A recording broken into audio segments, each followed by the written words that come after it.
Another day, another video. Welcome back to Most Amazing Top 10, guys. My name is Danny Burke, and I hope you're having a great day. And I hope you like video games. I'm sure you must do because you're watching this video. And I also hope you guys like going, whoa.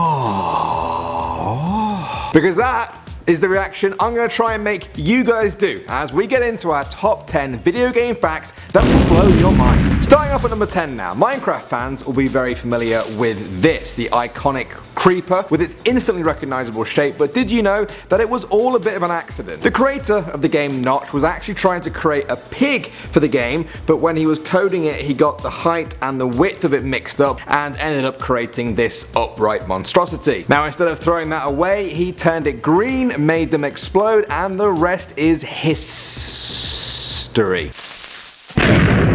Coming in at number 9, a Reddit user by the name of Lyserius once posted a story in 2012 about how he has been stuck in the same strategy game of Civilization 2 for 10 years. New versions of the game have come and gone, but the guy has been obsessed with trying to win this one particular game where he was locked in a hellish nuclear nightmare in the year 3991. The ice caps have melted over 20 times and most of the land have become a radioactive wasteland after him and two other nations, played by the computer, were locked in a stalemate war that had been going on for 1700 years, and none of them was strong enough to wipe the other one out. Thousands of users on Reddit came together to come up with ways to end the game for Lyserius. Even the creator of the game itself, Sid Meier's, was amazed at this guy's dedication to what users have now dubbed the Eternal War. Alright, next up at number 8. One of the core features of the Metal Gear games are the stealth mechanic and being sneaky in general, but this wasn't intentional at first. The original Metal Gear game actually ran on a computer called the MXX2, which was slow, really slow. It was so slow in fact that it couldn't handle lots of characters and bullets flying around all at the same time like other shooter games and would just crash. So they put in only a few enemies on any given screen with less bullets fired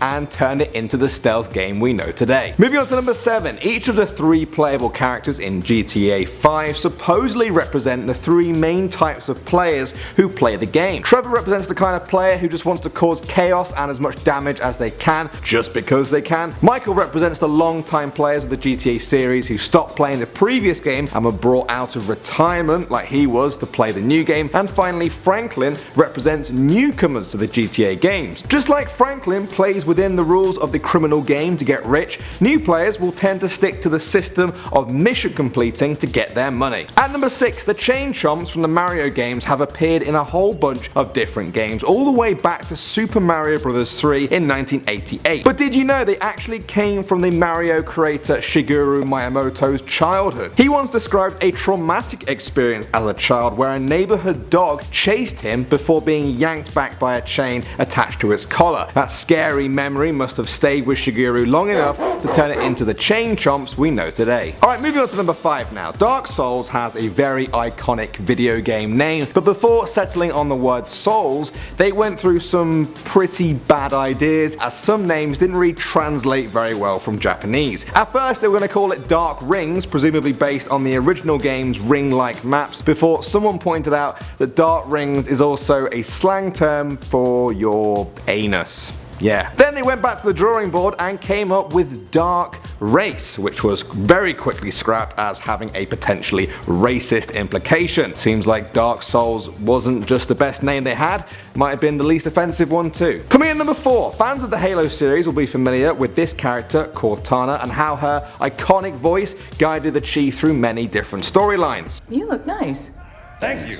But did you know that her voice is also the voice of Princess Peach from Mario? Yeah, Peaches got it. They're both done by voice actor Jen Taylor. Now she's been voice acting in a lot of stuff, everything from Mario in the 90s to EverQuest, Left 4 Dead, Dota 2 and Destiny. But yeah, Cortana and Peach is still probably the most surprising, but it's a sign of a good voice actor. At number 3, at the beginning of Uncharted 3 there is a bar fight scene, and for a quick second we get a tiny glimpse of a newspaper with the headline, "Scientists are still struggling to understand deadly fungus." Now this is actually actually a reference to the next game that the company Naughty Dog were making called The Last of Us. Yes, that deadly fungus is actually the very same thing that causes the fungal brain infection that mutates humans into the infected. Next up at number 2, when the original Metal Gear Solid game was released in 1998, rendering games in 3D instead of the old-fashioned 2D was still a relatively new thing for some game designers. Konami, the makers of the game, wanted a way to help them visualize 3D spaces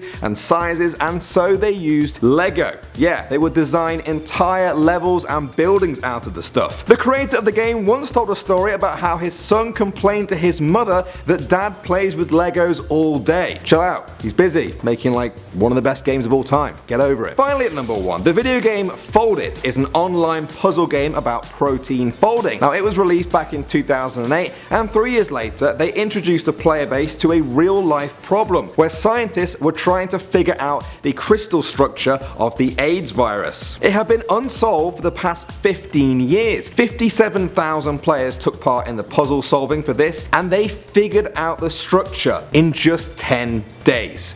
Wow. So next time guys someone says video games are a waste of time, just tell them that. Okay everyone, that was some video game facts for you. If you even slightly nodded your head and went, huh, at any of them, then a like would mean a lot to us here at Most Amazing Top 10. Do you guys want to see a part 2 of this? Because we're thinking of making this into a bit of a series, so if you like that, make yourself heard. My name is Danny Burke, you can find me on Instagram somewhere down there, and I'll see all you guys in the next one.